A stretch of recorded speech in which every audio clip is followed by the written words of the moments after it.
Hey Yellowknife, Kyle With here, and I just wanted to talk to you about something that was in the news that, what do you do when there's an article in the paper or online or on the radio about something that affects you personally, like about someone you know that you've known for a long time and they're in trouble or something has happened.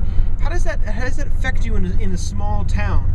Sometimes I don't class Yellowknife as a small town. We do have a big city feel, but for the most part, there's only about 1 or 2 degree separation between everybody. So we all know of everybody and we all feel connected. So when something happens to one person, like their house burned down, and everybody knows about it almost instantly, how does that make that person feel, and how does that make everybody else that knows them and everybody else in the town feel?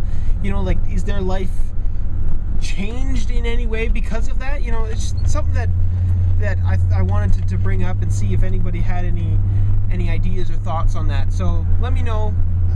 That's about it. Kyle with YKOnline.ca. See you later.